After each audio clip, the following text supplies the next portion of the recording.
Hello everyone, welcome back to my channel Shreshta Kannada vlog. So ಇವತ್ತಿನ vlog ಬಂದು ನನ್ನ ಒಂದು ಡೈಲಿ ರೂಟೀನ್ ವ್ಲಾಗ್ ಆಗಿರುತ್ತೆ.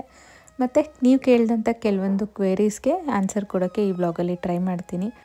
ಸೊ ನನ್ನ ಪ್ರೀವಿಯಸ್ ವ್ಲಾಗಲ್ಲಿ ಸ್ವಲ್ಪ ಇನ್ವೆಸ್ಟ್ಮೆಂಟ್ ಪ್ಲ್ಯಾನ್ಸ್ ಬಗ್ಗೆ ನಾನು ನಿಮ್ಮೆಲ್ಲರ ಜೊತೆ ಡಿಸ್ಕಸ್ ಮಾಡಿದ್ದೆ. ಸೊ ಅದ್ರ ರಿಲೇಟೆಡ್ ಕೆಲವೊಂದು ಕ್ವೇರೀಸ್ ಬಂದಿದೆ. ಸೊ ಫಸ್ಟ್ ಕ್ವೇರಿ ಏನಂದರೆ, ಸೊ ನೀವು ರೆಂಟಲ್ ಇನ್ಕಮ್ ಅಂತ ಏನು ಮಾಡಿದ್ದೀನಿ ಅಂತ ಹೇಳಿದ್ರಲ್ಲ, ನಿಮ್ಮ ಒಂದು ರಿಟೈರ್ಮೆಂಟ್ ಪ್ಲ್ಯಾನು, ಅದು ನಿಮಗೆ ವರ್ತ್ ಅನಿಸುತ್ತಾ? ಒಂಥರ ಡೆಡ್ ಇನ್ವೆಸ್ಟ್ಮೆಂಟ್ ಅನಿಸಲ್ವಾ? ಕೋಲಾರಲ್ಲಿ ಎಸ್ಪೆಷಲಿ ಮಾಡಿರೋದು. ಸೊ ಅಷ್ಟು ಲಕ್ಷ ಹೋಗಿ ಅಲ್ಲಿ ಹಾಕೋಕ್ಕೆ ಬದಲು ಬ್ಯಾಂಗ್ಳೂರಲ್ಲಿ ಮಾಡಿದರೆ ಅದೊಂದು ಒಳ್ಳೆ ಆಪ್ಷನ್ ಆಗ್ತಾಯಿತ್ತು ಅನ್ನೋ ಥರ ಅವರವರ ಒಂದು ಥಾಟ್ಸ್ನ ನನ್ನ ಜೊತೆ ಶೇರ್ ಮಾಡಿದ್ದಾರೆ. ಸೊ ಈ ವಿಷಯ ಬಗ್ಗೆ ಸಹ ಒಂದು ಕ್ಲಾರಿಫಿಕೇಷನ್ ಅಂತ ಈ ಒಂದು ವ್ಲಾಗಲ್ಲಿ ಕೊಡ್ತೀನಿ. ಅಂದರೆ ಯಾಕೆ ನಾನು ಕೋಲಾರಲ್ಲಿ ಇನ್ವೆಸ್ಟ್ ಮಾಡಿದೆ, ಬ್ಯಾಂಗ್ಳೂರಲ್ಲಿ ಇನ್ವೆಸ್ಟ್ ಮಾಡಿಲ್ಲ ಅನ್ನೋದ್ರ ಬಗ್ಗೆ. ಸೊ ಇವಾಗ ವ್ಲಾಗ್ನ ಕಂಟಿನ್ಯೂ ಮಾಡೋಣ ಬನ್ನಿ. ಇತ್ತೀಚಿನ ದಿನಗಳಲ್ಲಂತೂ ಈ ಒಂದು ಡಿಫಿಷಿಯನ್ಸಿ ಅನ್ನೋದು ಕಾಮನ್ ಆಗೋಗಿದೆ, ಮಕ್ಕಳಲ್ಲಾಗಲಿ ದೊಡ್ಡವರಾಗಲಿ. ಸೊ ಏನು ವಿಟಮಿನ್ ಡೆಫಿಷಿಯನ್ಸಿ, ಆ ಮಿನರಲ್ ಈ ಮಿನರಲು ಎಲ್ಲ ಡೆಫಿಷಿಯನ್ಸಿ ಅಂತ ಎಲ್ಲದಕ್ಕೂ ಟ್ಯಾಬ್ಲೆಟ್ಸು, ಡ್ರಾಪ್ಸು, ಸಿರಪ್ಸು ಈ ಥರದ್ದೇ ತೊಗೊಳ್ತಾ ಇರ್ತೀವಿ. ಬಟ್ ಮೊದಲ ಕಾಲದಲ್ಲಿ ಆ ಥರ ಇರಲಿಲ್ಲ. ನಮ್ಮ ಒಂದು ಹಿರಿಯರು ಮಾಡಿದ್ದಂಥ ಪದ್ಧತಿಗಳು ಎಲ್ಲೂ ನಮಗೆ ಈ ಡಿಫಿಷಿಯನ್ಸಿ ಅನ್ನೋದು ಕಾಣಿಸ್ತಾನೆ ಇರಲಿಲ್ಲ. ಯಾಕಂದರೆ ಅವಾಗೆಲ್ಲ ಬಳಸ್ತಾ ಇದ್ದಿದ್ದು ಈ ತಾಮ್ರದ ಪಾತ್ರೆಗಳು, ತಾಮ್ರದ ಲೋಟಗಳು, ಇಂಥದನ್ನು ಜಾಸ್ತಿ ಯೂಸ್ ಮಾಡ್ತಾಯಿದ್ರು. ಸೊ ಇವಾಗ ಮತ್ತೆ ಬ್ಯಾಕ್ ಟು ಅದೇ ಫ್ಯಾಷನಿಗೆ ಬಂದಿದೆ. ಹಳೆ ಕಾಲದ ಏನೇನಿತ್ತು ಅದೇ ಬರ್ತಾಯಿದೆ ನೋಡಿ. ಸೊ ಈ ಥರ ಮಿಲ್ಟನ್ ಅವ್ರದ್ದು 2 ಕಾಪರ್ ಬಾಟಲ್ಸ್ ತರಿಸಿದ್ದೀನಿ. ISI ಮಾರ್ಕ್ ಬೇರೆ ಇದೆ, ತುಂಬ ಚೆನ್ನಾಗಿದೆ ಕ್ವಾಲಿಟಿ. ಈ ಒಂದು ಪ್ರಾಡಕ್ಟ್ ಲಿಂಕು ನಾನು ಡಿಸ್ಕ್ರಿಪ್ಷನಲ್ಲಿ ಆ್ಯಡ್ ಮಾಡಿರ್ತೀನಿ. ಸೊ ನಿಮ್ಮಲ್ಲಿ ಯಾರಿಗಾದರೂ ಇಂಟ್ರೆಸ್ಟ್ ಇದ್ದರೆ ನೀವು ಹೋಗಿ ಪರ್ಚೇಸ್ ಮಾಡಿ. ನಾನು ತೊಗೊಂಡಿರೋದು 700 ml ಬಾಟ್ಲು. ಇದರಲ್ಲಿ 1 ಲೀಟ್ರ್ ಸಹ ಅವೈಲೇಬಲ್ ಇದೆ. ನನ್ನ ಒಂದು ರಿಕ್ವೈರ್ಮೆಂಟ್ಗೆ ಮಕ್ಕಳಿಗಾಗಿರೋದ್ರಿಂದ 700 ml ಸಫಿಷಿಯೆಂಟ್ ಇದೆ. ಸೊ ಇದು ಆಫೀಸ್ಗೆ ಇಲ್ಲಾಂದರೆ ಸ್ಕೂಲ್ಸ್ಗೆ ಹೋಗೋ ಮಕ್ಕಳಿಗೆಲ್ಲ ಒಂದು ಒಳ್ಳೆ ಆಪ್ಷನ್ನು. ಸೊ ಇದು ಯಾವುದೇ ರೀತಿ ಪ್ರಮೋಷ್ನಲ್ ವಿಡಿಯೋ ಅಂತೂ ಅಲ್ಲ, ನಿಮ್ಮಲ್ಲಿ ಯಾರಿಗಾದ್ರೂ ಹೆಲ್ಪ್ ಆಗ್ಬೋದು ಅಂತ ಇಲ್ಲಿ ಹಾಕ್ತಾಯಿದ್ದೀನಿ ಅಷ್ಟೇ. ಸೊ ಇವತ್ತು ಬೆಳಗಿನ ತಿಂಡಿಗೆ ಬಿಸಿಬೇಳೆಭಾತ್ ಮಾಡ್ಕೊಳ್ತಾ ಇದ್ದೀನಿ. ಇದ್ರ ರೆಸಿಪಿ ಅಂತೂ ತುಂಬ ಸಲ ಶೇರ್ ಮಾಡಿದ್ದೀನಿ. ಸೊ ಈ ಒಂದು ವ್ಲಾಗಲ್ಲಿ ರೆಸಿಪಿ ಶೇರ್ ಮಾಡ್ಕೊಳ್ತಾ ಇಲ್ಲ. ಇನ್ಸ್ಟೆಡ್ ನಿಮ್ಮ ಒಂದು ಕ್ವಶನ್ಗೆ ಕ್ಲಾರಿಫಿಕೇಷನ್ ಕೊಡೋಣ ಅಂತ. ಸೊ ನಾನು ಯಾಕೆ ಕೋಲಾರಲ್ಲಿ ಇನ್ವೆಸ್ಟ್ ಮಾಡಿದೆ ಅಷ್ಟು ಲಕ್ಷ, ಬ್ಯಾಂಗ್ಳೂರಲ್ಲಿ ಮಾಡಿದರೆ ಇನ್ನೂ ವರ್ತ್ ಇರ್ತಾ ಇತ್ತಲ್ಲ ಅನ್ನೋ ಒಂದು ಕ್ವೆರಿಗೆ. ಫಸ್ಟ್ ರೀಸನ್ ಏನಂದರೆ, ಕೋಲಾರಲ್ಲಿ ಆಲ್ರೆಡಿ ನಮಗೆ ಪ್ಲಾಟ್ ಇತ್ತು. ಸೊ ಪ್ಲಾಟ್ ಆಲ್ರೆಡಿ ನಮ್ಗೆ ಇರೋದ್ರಿಂದ ಬರೀ ಕನ್ಸ್ಟ್ರಕ್ಷನ್ ಮಾಡಿಸಿದ್ರೆ ಸಾಕಾಗಿತ್ತು. ಸೊ ಬಡ್ಜೆಟ್ ನಾವು ಬರೀ ಕನ್ಸ್ಟ್ರಕ್ಷನಿಗೆ ಪ್ಲ್ಯಾನ್ ಮಾಡಬೇಕಾಗುತ್ತೆ. ಬಟ್ ಬ್ಯಾಂಗ್ಳೂರಲ್ಲಿ ನಾವು ಮಾಡಿದ್ರೆ ಏನಂದರೆ, ಪ್ಲಾಟ್ ಸಹ ನಾವು ಪರ್ಚೇಸ್ ಮಾಡಿ ಪ್ಲಸ್ ಕನ್ಸ್ಟ್ರಕ್ಷನ್ ಮಾಡಬೇಕಾಗಿತ್ತು. ಸೊ ಆ ಎರಡೂ ಬಡ್ಜೆಟು ನಮ್ಗೆ ಆವಾಗಿನ ಮೂಮೆಂಟಲ್ಲಿ ಮ್ಯಾಚ್ ಆಗ್ತಾ ಇರಲಿಲ್ಲ. ಅಂದರೆ ಆವಾಗೆಲ್ಲ ನಾವು ಇಲ್ಲಿ ಮಾರಿ ಅಲ್ಲೋಗಿ ತಗೊಳ್ಳೋಣ ಅಂದ್ರೂ ಮಿನಿಮಮ್ 60 to 70 lakhs ತನಕ ಇತ್ತು. ಅಂದರೆ ಒಂದು ಒಳ್ಳೆ ರೆಂಟ್ ಬರೋವಂಥ ಒಂದು ಏರಿಯಾಸಲ್ಲಿ ನಾವು ಕೇಳಿದಾಗ ಅಲ್ಲೆಲ್ಲ ತುಂಬ ಕಾಸ್ಟ್ಲಿ ಇತ್ತು. ಔಟ್ಸ್ಕರ್ಟ್ಸಲ್ಲಿ ಸಿಗ್ತಾಯಿತ್ತು. ಅಲ್ಲೆಲ್ಲೋ ಔಟ್ಸ್ಕರ್ಟ್ಸ್ಗೆ ಹೋಗಿ ನಾವು ಬಾಡಿಗೆ ಕಟ್ಟೋದಕ್ಕಿಂತ ಕೋಲಾರಲ್ಲಿ ಒಂದು ಒಳ್ಳೆ ಲೇಔಟಲ್ಲಿ ಕಟ್ಟಿದ್ರೆ ನಮಗೆ ಒಳ್ಳೆ ರೆಂಟಲ್ ಇನ್ಕಮ್ ಬರುತ್ತೆ ಅಂತ ಆವಾಗ ಪ್ಲ್ಯಾನ್ ಮಾಡಿ ಕಟ್ಟಿದಂಥ ಒಂದು ಮನೆ ಇದು. ಸೊ ನಾವು ಪ್ಲ್ಯಾನ್ ಮಾಡಿದ್ದು ಜಸ್ಟ್ 4 ಮನೆ. ಅಂದರೆ ನಮ್ಮ ಹತ್ರ ಇದ್ದಿದ್ದ ಬಡ್ಜೆಟ್ ಅಷ್ಟೇ, ಎಲ್ಲ ಲೋನ್ಗೆ ಹೋಗಬೇಕು, ಒಂದು ಸ್ವಲ್ಪ ಅಷ್ಟೇ ದುಡ್ಡಿತ್ತು ಕೈಯಲ್ಲಿ. ಸೊ ಒಂದು 4 ಮನೆ ಕಟ್ಟೋಣ ಅಂತ ಪ್ಲ್ಯಾನ್ ಮಾಡಿದ್ವಿ. ಬಟ್ ಸ್ವಲ್ಪ ವೆಲ್ ವಿಷರ್ಸು ಈ ಥರ ಎಲ್ಲ ಇರ್ತಾರಲ್ವ, ಅವರು ಕೊಟ್ಟಿದ್ದ ಸಜೆಷನ್ಸ್ ಪ್ರಕಾರ ಕಟ್ಟೋದು ಮನೆ ಒಂದು ಸಲ ಒಂದು 3 ಫ್ಲೋರ್ಸು ಒಂದು 6 ಮನೆ ಆ ಥರ ಕಟ್ಬಿಡಿ, ಮತ್ತೆ ಕಟ್ಟೋಕ್ಕಾಗಲ್ಲ ಅಂದರು.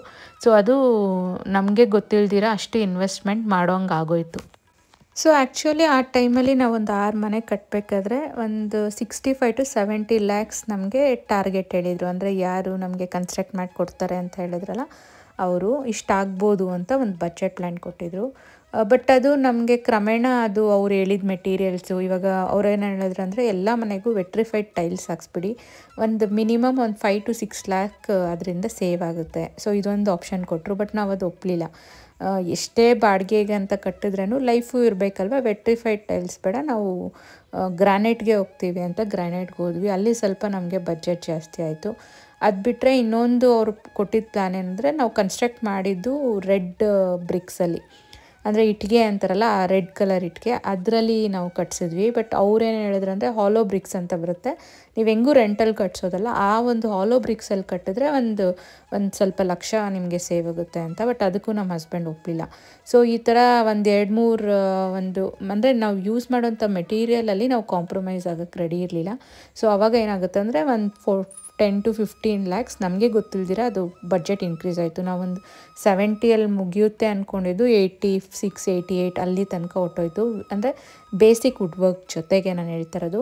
ಬಟ್ ಆಮೇಲೆ ನಮ್ಗೆ ಅದೆಲ್ಲ ವೇಸ್ಟ್ ಆಯಿತು. ಆ ವುಡ್ ವರ್ಕ್ಸ್ ಎಲ್ಲ ನಾವು ಮಾಡಿಸಿದ ಬೇಸಿಕ್ಕು ಮತ್ತೆ ಅದನ್ನೆಲ್ಲ ರಿಮೂವ್ ಮಾಡಿಸಿ ಮನೆಗಳಿಗೆಲ್ಲ ಮತ್ತೆ ನಾವು ವುಡ್ ವರ್ಕ್ ಮಾಡಿಸೋವಂಥದ್ದಾಯಿತು. ಈ ಥರ ಸ್ವಲ್ಪ ವೇಸ್ಟ್ ಖರ್ಚು ಆಗುತ್ತೆ, ಬಟ್ ಅದರಿಂದ ಪಾಠನೂ ಕಲ್ತಿರ್ತೀವಿ. ಫಸ್ಟ್ ಟೈಮ್ ನಾವು ಬಿಲ್ಡ್ ಮಾಡಬೇಕಾದ್ರೆ ಮನೆ ಎಷ್ಟೊಂದು ಐಡಿಯಾ ಇರಲ್ಲ. ಯಾರೋ ಒಬ್ಬರು ಸಜೆಷನ್ಸ್ ಪ್ರಕಾರ ಏನೋ ಒಂದು ಮಾಡಿಸ್ತೀವಿ, ಅದು ವೇಸ್ಟ್ ಆಗುತ್ತೆ, ಮತ್ತೆ ಅದನ್ನು ರೀವರ್ಕ್ ಮಾಡಿಸ್ಬೇಕು. ಈ ಥರ ಎಲ್ಲ ನಮಗೆ ತುಂಬ ಆಯಿತು. ಬಟ್ ಸ್ಟಿಲ್ ಅದೆಲ್ಲದ್ರಿಂದನೂ ಒಂದು ಲೆಸನ್ ಅಂತ ಕಲ್ತಿದ್ವಿ. ಸೊ ನೆಕ್ಸ್ಟ್ ಏನಾದರೂ ಕನ್ಸ್ಟ್ರಕ್ಷನ್ ಇರಬೇಕಾದ್ರೆ ಅದೆಲ್ಲ ತಪ್ಪುಗಳಾಗ್ದಿರ ನೋಡ್ತೀವಿ. ಇದೆಲ್ಲರಿಗೂ ಎಕ್ಸ್ಪೀರಿಯೆನ್ಸ್ ಆಗುತ್ತೆ. ಫಸ್ಟ್ ಟೈಮ್ ಮನೆ ನೀವೇ ಕನ್ಸ್ಟ್ರಕ್ಟ್ ಮಾಡಬೇಕಾದ್ರೆ. ಒಂದು ವೇಳೆ ಆಲ್ರೆಡಿ ಕನ್ಸ್ಟ್ರಕ್ಟ್ ಮಾಡಿರೋದನ್ನ ನಾವು ತೊಗೊಂಡ್ಬಿಟ್ರೆ ಈ ಥರ ಎಲ್ಲ ಪ್ರಾಬ್ಲಮ್ಸ್ ಬರೋಲ್ಲ. ಬಟ್ ಬೇರೆ ಥರ ಇಶ್ಯೂಸ್ ಬರುತ್ತೆ. ಅಂದರೆ ಕ್ವಾಲಿಟಿ ಇದಾಗ್ದಿರ ಇರೋವಾಗ ಇಂಥದ್ರಲ್ಲೆಲ್ಲ ಕಾಂಪ್ರಮೈಸ್ ಆಗಬೇಕಾಗುತ್ತೆ. ಮತ್ತು ಡೆಡ್ ಇನ್ವೆಸ್ಟ್ಮೆಂಟ್ ಅಂತ ನನಗೆ ಯಾವತ್ತೂ ಅನಿಸಿಲ್ಲ. ಯಾಕಂದರೆ ನಾವು ಎಷ್ಟು ಇದಕ್ಕೆ ಇನ್ವೆಸ್ಟ್ ಮಾಡಿಸಿದ್ದೀವಲ್ಲ, ಡೇ ಒನ್ನಿಂದನೂ ನಮ್ಗೆ ಇದರಲ್ಲಿಂದ ಇನ್ಕಮ್ ಬರ್ತಾನೆ ಇದೆ. ಯಾಕಂದರೆ ನಾವು ಒಂದು ಒಳ್ಳೆ ಲೇಔಟಲ್ಲಿ ಮನೆ ಕಟ್ಸಿರೋದ್ರಿಂದ ಯಾವಾಗೂ ಬಾಡಿಗೆಯಲ್ಲಿ ಬರ್ತಾನೆ ಇರ್ತಾರೆ. ಸೊ ಯಾವತ್ತೂ ಡೆಡ್ ಇನ್ವೆಸ್ಟ್ಮೆಂಟ್ ಅಂತ ಅನಿಸಿಲ್ಲ. ಮೇ ಬಿ ಆವಾಗ ನಮಗೆ ಈ ಒಂದು ಬಡ್ಜೆಟಲ್ಲಿ ಒಂದು ಒಳ್ಳೆ ಲಕ್ಸುರಿಯಸ್ ಅಪಾರ್ಟ್ಮೆಂಟ್ ಬರ್ತಾಯಿತ್ತು ಅನಿಸುತ್ತೆ ಬ್ಯಾಂಗ್ಳೂರಲ್ಲಿ. ಬಟ್ ಎಷ್ಟೇ ಬಂದ್ರೂ ಒಂದು ಇಂಡಿವಿಜುವಲ್ ಹೋಮ್ಗಿರೋವಂಥ ಒಂದು ಸ್ಯಾಟಿಸ್ಫ್ಯಾಕ್ಷನ್ ಅಪಾರ್ಟ್ಮೆಂಟ್ಸಲ್ಲಿ ಇರೋಲ್ಲ. ಆದರೆ ನಾವು ಇಂಡಿವಿಜುವಲ್ಸ್ ಹೋಮಲ್ಲಿ ಹುಟ್ಟಿ ಬೆಳೆದು ಇರೋವಂಥವ್ರಿಗೆ ಸಡನ್ನಾಗಿ ಹೋಗಿ ಅಪಾರ್ಟ್ಮೆಂಟ್ಸ್ ಒಂಥರ ಒಂದು ಫೀಲ್ ಇರೋಲ್ಲ. ಒಂಥರ ಸ್ವಂತ ಮನೆ ಅನ್ನೋ ಫೀಲೇ ಇರೋಲ್ಲ. ಯಾರ್ದೋ ಮನೇಲಿ ಇದ್ದೀವಿ ಅನ್ನೋ ಥರನೇ ಇರುತ್ತೆ ನನಗೆ ಅಪಾರ್ಟ್ಮೆಂಟ್ಸಲ್ಲಿ. ಯಾಕಂದರೆ ನಾನು ಬ್ಯಾಂಗ್ಳೂರಲ್ಲಿ ಇದ್ದಾಗೆಲ್ಲ ರೆಂಟಲ್ ಅಪಾರ್ಟ್ಮೆಂಟ್ಸಲ್ಲಿ ಇದ್ದೆ. ಬಟ್ ಯಾವತ್ತೂ ನನಗೆ ಯಾಕೋ ಅದು ನಮ್ಮದು ಓನ್ ಅಂತ ಒಂದು ಫೀಲ್ ಬರಲಿಲ್ಲ. ಸೊ ಆ ಒಂದು ರೀಸನಿಂದ ಬ್ಯಾಂಗ್ಳೂರಲ್ಲಿ ಒಂದು ಒಳ್ಳೆ ಲಕ್ಸುರಿ ಅಪಾರ್ಟ್ಮೆಂಟ್ನ ತಗೊಳ್ಳೋ ಒಂದು ದುಡ್ಡಲ್ಲಿ ಇಲ್ಲಿ ಬಂದು ನಾವು 6 ಮನೆ ಕಟ್ಟಿದ್ವಿ. ಯಾವತ್ತೂ ನಮ್ಗೆ ರಿಗ್ರೆಟ್ಸ್ ಇಲ್ಲ ಮತ್ತು ಯಾವತ್ತೂ ಡೆಡ್ ಇನ್ವೆಸ್ಟ್ಮೆಂಟ್ ಅಂತ ಆಗಿಲ್ಲ. ಯಾಕಂದರೆ ನಾವು ಹಾಕಿರೋ ದುಡ್ಡನ್ನ ಅದು ದುಡ್ಡು ದುಡಿತಾ ಇದೆ. ಸೊ ಅದೊಂದು ಒಳ್ಳೆ ಆಪ್ಷನ್ ಅಂತಲೇ ಇವತ್ತಿನ ತನಕ ನನಗೆ ಅನಿಸಿದೆ. ಮತ್ತು ಯಾರ ಸಜೆಷನ್ ಕೊಟ್ಟಿದ್ದೀರಾ, ನಿಮ್ಮ ಒಂದು ಪಾಯಿಂಟ್ ವ್ಯಾಲಿಡ್ ಇದೆ ಆ್ಯಕ್ಚುಲಿ. ಸೊ ಈ ಒಂದು ಅಮೌಂಟ್ ನಮ್ಗೆ ಅಲ್ಲಿ ಹಾಕಿದರೆ ಮೇ ಬಿ ಒಂದು 6 ಮನೆ ಅಲ್ಲಿ ಕಟ್ಸಿದಿದ್ರೆ ಇನ್ನೂ ಚೆನ್ನಾಗಿ ಬಾಡಿಗೆ ಎಲ್ಲ ಮುಂದಕ್ಕೆ ಬರ್ತಾಯಿತ್ತೇನೋ. ಬಟ್ ನಮಗೆ ಅಷ್ಟು ಬಡ್ಜೆಟ್ ಇರಲಿಲ್ಲ. ಬ್ಯಾಂಗ್ಳೂರಲ್ಲಿ 6 ಮನೆ ಕಟ್ಟೋಷ್ಟು ಬಡ್ಜೆಟ್ ಅವಾಗಿರಲಿಲ್ಲ. ಟು ಬಿ ಫ್ರ್ಯಾಂಕು, ನನಗೆ ಕೋಲಾರಲ್ಲಿ 6 ಮನೆ ಕಟ್ಸೋಷ್ಟು ಸಹ ಆವಾಗ ಬಡ್ಜೆಟ್ ಇರಲಿಲ್ಲ. ಸೊ ನಾನು ಆಲ್ರೆಡಿ ಹೇಳ್ದಂಗೆ ಒಂದು 4 ಮನೆ ಅಷ್ಟೇ ಅಂದ್ಕೊಂಡಿದ್ವಿ. ಬಟ್ ಇನ್ನೊಂದು ಫ್ಲೋರ್ ಜಾಸ್ತಿ ಆದಷ್ಟು ಒಂದು 20 lakhs ಜಾಸ್ತಿ ಆಗುತ್ತೆ, ಇಲ್ಲ ಒಂದು ಅಟ್ಲೀಸ್ಟ್ ಒಂದು 18 ಲಕ್ಷ ಜಾಸ್ತಿ ಆಗುತ್ತೆ. ಸೊ ಅದನ್ನೆಲ್ಲ ಲೈಕ್ ಫುಲ್ಲು ಅದನ್ನೆಲ್ಲ ಕವರಪ್ ಮಾಡೋಕ್ಕೆ ನಾವು ಸ್ವಲ್ಪ ಗೋಲ್ಡ್ ಲೋನ್ ಮಾಡಿಸಿದ್ವಿ. ಮತ್ತು ಅಡ್ವಾನ್ಸ್ ವಿಡ್ರಾಲ್ ಮಾಡ್ಕೊಂಡ್ವಿ PF ಅಕೌಂಟಿಂದ. ಈ ಥರ ತುಂಬಾ ಬೇರೆ ಬೇರೆ ಸೋರ್ಸಸ್ಸಿಂದ ನಾವು ಲೋನ್ಸ್ ಥರ ಮಾಡಿಸಿ ಆಮೇಲೆ ಒಂದೊಂದೇ ತೀರ್ಸ್ಕೊಂಬಂದ್ವಿ. ಬಟ್ ಇವಾಗ ನಾವು ಮಾಡಿದ್ದು ಯಾವತ್ತೂ ನನಗೆ ರಿಗ್ರೆಟ್ ಅಂತೂ ಅನಿಸಿಲ್ಲ. ಅಂದರೆ ಆ ಮೊಮೆಂಟಲ್ಲಿ ತುಂಬಾ ಒಂಥರ ಟೈಟಾಗಿತ್ತು. ಬಡ್ಜೆಟ್ ಎಲ್ಲ ಪ್ಲ್ಯಾನಿಂಗ್ಲೆಲ್ಲ ತುಂಬ ಥಿಂಕ್ ಮಾಡಿ ಮಾಡಬೇಕಾಗಿತ್ತು. ಬಟ್ ಆ ಮೊಮೆಂಟಲ್ಲಿ ಅದು ಮಾಡಿದ್ದಕ್ಕೆ ಇವಾಗ ಸ್ವಲ್ಪ ನೆಮ್ಮದಿಯಾಗಿದ್ದೀವಿ ಅಂತಲೇ ಹೇಳ್ಬೋದು. ಏನೂ ಮಾಡೋಕ್ಕಾಗಲ್ಲ.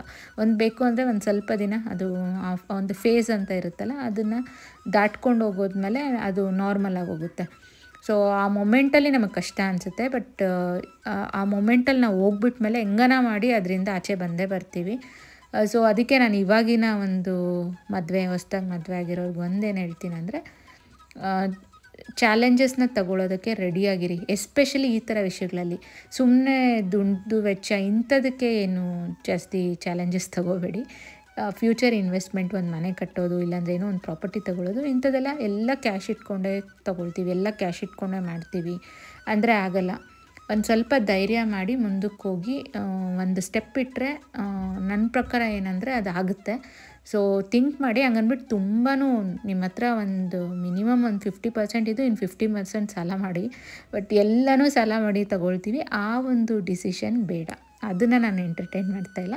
ಬಟ್ ಅಟ್ಲೀಸ್ಟ್ ಒಂದು ಸ್ವಲ್ಪ ಸೇವಿಂಗ್ಸ್ ಇದ್ದರೆ ಇನ್ನೊಂದು ಸ್ವಲ್ಪ ಲೋನ್ ಥರ ಮಾಡಿ ಮನೆ ಇಂಥದಕ್ಕೆಲ್ಲ ನೀವು ಕಟ್ಸೋದ್ರಲ್ಲಿ ಏನೂ ಪ್ರಾಬ್ಲಮ್ ಇಲ್ಲ. ಯಾಕಂದರೆ ಅದರಿಂದನೇ ನಿಮ್ಗೆ ಇನ್ಕಮ್ ಬರುತ್ತೆ. ಸೊ ಇಲ್ಲಿ ತನಕ ನಮಗೆ ಏನು EMI ಬರ್ತಾ ಇದೆಯಲ್ಲ, ಅದು ನಮಗೆ ಬರ್ತಾ ಇರೋ ರೆಂಟಲ್ಲೇ ನಾವು ಪೇ ಮಾಡ್ಕೊಂಡು ಹೋಗ್ತಾಯಿದ್ದೀವಿ. ಕೈಯಿಂದ ₹1 ಇವತ್ತು ತನಕ ಹಾಕಿಲ್ಲ. ಸೊ ಇಲ್ಲಿ ಅಂದ್ಕೊಳ್ತಾ ಇರ್ಬೋದು, ಏನು ಇವ್ರು ಸಾಲ ಮಾಡಿ ಅಂತ ಎನ್ಕರೇಜ್ ಮಾಡ್ತಾ ಇದ್ದಾರೆ ಅಂತ. ಸೊ ಸಾಲ ಏನಕ್ಕೆ ಮಾಡಬೇಕು ಅನ್ನೋದ್ರ ಬಗ್ಗೆ ಸಹ ಥಿಂಕ್ ಮಾಡಿ ಮಾಡಬೇಕು. ಸೊ ಅದರಿಂದ ಮುಂದಕ್ಕೆ ನಮಗೆ ಎಲ್ಲೋ ಒಂದು ಕಡೆ ಒಂದು ಅಸೆಟ್ ಇರುತ್ತೆ ಅಂದರೆ ಸಾಲ ಮಾಡಿ ತಪ್ಪಿಲ್ಲ. ಮತ್ತು ಇನ್ನೊಂದು ರೀಸನ್ ಕೋಲಾರಲ್ಲಿ ಕಟ್ಸಿರೋದು ರೀಸನ್ ಏನಂದರೆ, ಕೋಲಾರಲ್ಲಿ ಹತ್ರ ಇಂಡಸ್ಟ್ರಿಯಲ್ ಏರಿಯಾ ಇರೋದ್ರಿಂದ ಬಾಡಿಗೆಗಳಿಗೆ ಯಾವತ್ತೂ ಡಿಮ್ಯಾಂಡ್ ಇದ್ದೇ ಇರುತ್ತೆ. ಅದು ಒಂದು ರೀಸನ್ ಅಂತಲೂ ಹೇಳ್ಬೋದು. ಸೊ ಇಲ್ಲಿ ಒಂದು ಫ್ಲೋರಲ್ ಪ್ಯಾಟರ್ನ್ ಇರೋವಂಥ ಒಂದು ಫ್ರಾಕ್ ತರಿಸಿದ್ದೀನಿ, ಅಂದರೆ ಲಾಂಗ್ ಫ್ರಾಕ್ ಥರ ಬರುತ್ತಲ್ಲ ಆ ಥರದ್ದು ಕಾಟನ್ ಮೆಟೀರಿಯಲ್ಲು. ಸೊ ನನಗೆ ಇವಾಗ ನೆಕ್ಸ್ಟು ಒಂದು ಸ್ವಲ್ಪ ವೆಕೇಷನ್ ಪ್ಲ್ಯಾನ್ ಇದೆ, ಅಂದರೆ ಮಕ್ಕಳ ಜೊತೆ ಸಮ್ಮರ್ ಹಾಲಿಡೇಸ್ ಅಲ್ಲ ಸಾರಿ ದಸರಾ ಹಾಲಿಡೇಸ್ ಬರ್ತಾ ಇದೆಯಲ್ವ. ಸೊ ಎಲ್ಲಾದರೂ ಒಂದು ಸ್ಮಾಲ್ ಟ್ರಿಪ್ ಹೋಗೋಣ ಅಂತ ಪ್ಲ್ಯಾನ್ ಇತ್ತು. ಅದಕ್ಕೆ ಈ ಒಂದು ಫಿಗ್ ಕಂಪ್ನಿದು ಈ ಒಂದು ಡ್ರೆಸ್ ತರಿಸಿದ್ದೀನಿ. ಸೊ ನನಗೆ ಯೂಶ್ವಲಿ ಈ ಫಿಗ್ ಕಂಪ್ನಿದು ಮೆಟೀರಿಯಲ್ ತುಂಬ ಇಷ್ಟ ಆಗುತ್ತೆ. ಆಲ್ರೆಡಿ ಒಂದು ತರಿಸಿದ್ದೀನಿ ಪ್ರೀವಿಯಸ್ ನನ್ನ ಒಂದು ಕೇರಳ ಟ್ರಿಪ್ ಫ್ರೆಂಡ್ಸ್ ಜೊತೆ ಹೋಗಿದ್ದೀನಲ್ಲ ಅಲ್ಲಿ ಹಾಕ್ಕೊಂಡಿದ್ನಲ್ವ, ಆ ಒಂದು ಮೆಟೀರಿಯಲ್ ತುಂಬ ಇಷ್ಟ ಆಗಿ ಅದು ಕ್ರೀಮ್ ವಿತ್ ಎಲ್ಲೋ ಇತ್ತು, ಇವಾಗ ಇದು ರೆಡ್ ವಿತ್ ಒಂದು ಸ್ವಲ್ಪ ಬೇಜ್ ಕಲರ್ ಕಾಂಬಿನೇಷನು. ಮೆಟೀರಿಯಲ್ ಮಾತ್ರ ಸಖತ್ ಕಂಫರ್ಟಬಲ್ ಆಗಿದೆ. ಹಂಗೂ ಇಲ್ಲಿ ಇಟ್ಟು ತೋರಿಸ್ತಾ ಇದ್ದೀನಿ ಯಾವ ರೀತಿ ಕಾಣುತ್ತೆ ಅಂತ. ಸೊ ಇನ್ನೂ ವೇರ್ ಮಾಡಿಲ್ಲ, ಬಟ್ ಮೇ ಬಿ ನಿಮ್ಗೊಂದು ಐಡಿಯಾ ಬರುತ್ತೆ ಇದು ಯಾವ ಪ್ಯಾಟರ್ನ್ ಇದೆ ಅಂತ ಇಲ್ಲಿ ತೋರಿಸ್ತಾ ಇದ್ದೀನಿ. ಸೊ ಈ ಥರ ಅಂದರೆ ನನಗೆ ಕಂಫರ್ಟಬಲ್ ಆಗಿರುತ್ತೆ ಟ್ರಾವೆಲಿಂಗ್ ಟೈಮಲ್ಲಿ ಎಲ್ಲ, ಸ್ವಲ್ಪ ಲಾಂಗ್ ಫ್ರಾಕ್ಸು ಇಂಥದ್ದೆಲ್ಲ. ಏಕೆಂದರೆ ಸ್ವಲ್ಪ ದಪ್ಪ ಇರೋದ್ರಿಂದ ತುಂಬ ಟೈಟಾಗಿ ಎಲ್ಲ ಹಾಕ್ಕೊಂಡ್ರೆ ಸಹ ನನಗೆ ಆಡಾಗಿ ಕಾಣಿಸುತ್ತೆ. ಅದಕ್ಕೆ ಈ ಥರ ಆದಷ್ಟು ಸ್ವಲ್ಪ ಲೂಸಾಗಿ ಬಟ್ ಟ್ರೆಂಡಿಯಾಗೂ ಕಾಣಬೇಕು, ಈ ಥರದ್ದನ್ನು ಸೆಲೆಕ್ಟ್ ಮಾಡಿದ್ದೀನಿ. ಸೊ ಇದರಲ್ಲಿ ಪಾಕೆಟ್ ಸಹ ಅವೈಲೇಬಲ್ ಇರೋದ್ರಿಂದ ಮೊಬೈಲ್ಸು ಮತ್ತು ಕೀ ಚೈನ್ಸ್ ಇಂಥದ್ದೆಲ್ಲ ಹಾಕ್ಕೊಳ್ಳೋದಕ್ಕೆ ಸಖತ್ ಕಂಫರ್ಟಬಲ್ ಆಗಿರುತ್ತೆ. ಸೊ ನಿಮ್ಗೆ ಇದ್ರದ್ದು ಲಿಂಕ್ ಬೇಕಾದರೆ ನಾನು ಡಿಸ್ಕ್ರಿಪ್ಷನಲ್ಲಿ ಆ್ಯಡ್ ಮಾಡಿರ್ತೀನಿ. ಇದು ಸಹ ಯಾವುದೇ ರೀತಿ ಪ್ರಮೋಷ್ನಲ್ ವಿಡಿಯೋ ಅಲ್ಲ. ಸೊ ಹಿಂಗೆ ಅಜಿಯೋಲ್ಲಿ ಆಫರ್ ಬೇರೆ ನಡೀತಾ ಇತ್ತು ಅಂತ ಒಂದು ತರಿಸಿದ್ದೀನಿ. ತುಂಬಾ ಚೆನ್ನಾಗಿದೆ ಕ್ವಾಲಿಟಿ ಅಂತೂ. ಸೊ ನಾನು ಯಾವುದು ಒಂದು ಪ್ರೀವಿಯಸ್ ಒಂದು ಡ್ರೆಸ್ನ ನೋಡಿ ಇದನ್ನು ತರಿಸಿದ್ದು ಅಂದರೆ ನನ್ನ ಕೇರಳ ಟ್ರಿಪ್ಪಲ್ಲಿ ನಾನು ಹಾಕ್ಕೊಂಡಿರೋವಂಥ ಡ್ರೆಸ್ ಇದು cream with beige colour yellow colour ಕಾಂಬಿನೇಷನಲ್ಲಿ ಈ ಒಂದು ಡ್ರೆಸ್ ಇತ್ತು. ಸಖತ್ ಕಂಫರ್ಟಬಲ್ ಆಗಿತ್ತು ಫುಲ್ಲು ಟ್ರಾವೆಲ್ಲು. ಅದೊಂದು ರೀಸನಿಂದ ಈ ಒಂದು ವೆಕೇಷನ್ಗೆ ಸಹ ಇದೇ ಮೆಟೀರಿಯಲ್ದೇ ತರಿಸಿದ್ದೀನಿ, ಬಟ್ ಬೇರೆ ಕಲರ್ ಅಷ್ಟೇ. ಸೊ ಇವಾಗ ಆಲ್ಮೋಸ್ಟ್ ನಂದು ಬೆಳಗಿನ ಎಲ್ಲ ಕೆಲಸಗಳು ಮುಗ್ದಿದೆ. ಇನ್ನು ಆಫೀಸ್ ಕೆಲಸಕ್ಕೆ ಲಾಗಿನ್ ಆಗಬೇಕು. ಯೂಶ್ವಲಿ ನಾನು ಬೆಳಗ್ಗೆನೇ ಒಂದು ಸಾರು ಮಾಡಿ ಇಟ್ಬಿಡ್ತೀನಿ, ಅದಕ್ಕೆ ಮಧ್ಯಾಹ್ನ ರೈಸ್ ಇಟ್ಕೊಳ್ತೀನಿ, ನೈಟ್ಗೆ ಮುದ್ದೆ ಮಾಡ್ಕೊಳ್ತೀನಿ. ಬಟ್ ಇವತ್ತು ನಾನು ಏನು ಸಾಂಬಾರೆಲ್ಲ ಮಾಡೋಕ್ಕೆ ಹೋಗಿಲ್ಲ, ಯಾಕಂದರೆ ಹಸ್ಬೆಂಡು ಇವತ್ತು ಚಿಕನ್ ಇಲ್ಲ ಮಟನ್ ಏನಾದರೂ ತರ್ತೀನಿ ಅದನ್ನೇ ಮಾಡು, ಸಂಡೇ ಬೇರೆ ಮಾಡಿರಲಿಲ್ವಲ್ಲ ಅಂತ. ಸೊ ಸಂಡೇ ಒಂದು ಫಂಕ್ಷನ್ ಅಟೆಂಡ್ ಮಾಡಿರೋದ್ರಿಂದ ಮನೇಲಿ ನಾನು ನಾನ್ ವೆಜ್ ಮಾಡಿರಲಿಲ್ಲ. ಸೊ ಆಯಿತು ಅಂತ ಇವತ್ತು ಮಾಡೋಣ ಅಂತ ಅಂದ್ಕೊಂಡೆ. ಬಟ್ ಅವರು ತರೋ ಅಷ್ಟರಲ್ಲೇ ಫುಲ್ಲು ನನಗೆ ಆಫೀಸ್ ಕೆಲಸಕ್ಕೆ ಲಾಗಿನ್ ಆಗೋ ಟೈಮ್ ಬಂತು, ಮತ್ತು ಲೇಟ್ ಸಹ ಹೋಗಿತ್ತು. ಸೊ ಫೋನ್ ಮಾಡಿ ಹೇಳಿದೆ, ಇಲ್ಲ ಮಾಡೋಕ್ಕೆಲ್ಲ ಆಗೋಲ್ಲ, ಆಲ್ರೆಡಿ ತುಂಬ ಲೇಟಾಗಿದೆ ಅಂತ. ಬಟ್ ಮಕ್ಕಳು ಮಾತ್ರ ಅದನ್ನು ನಾನ್ ವೆಜ್ ಅಂತ ಹೇಳಿದ್ಮೇಲೆ ವೆಜ್ ತಿಂತಾರೆ ಹೇಳಿ, ಇಲ್ಲ ನಾನ್ ವೆಜ್ಜೇ ಬೇಕು ಅನ್ನೋದಕ್ಕೆ ಔಟ್ಸೈಡಿಂದ ಪಾರ್ಸೆಲ್ ತರಿಸ್ಬಿಟ್ಟೆ.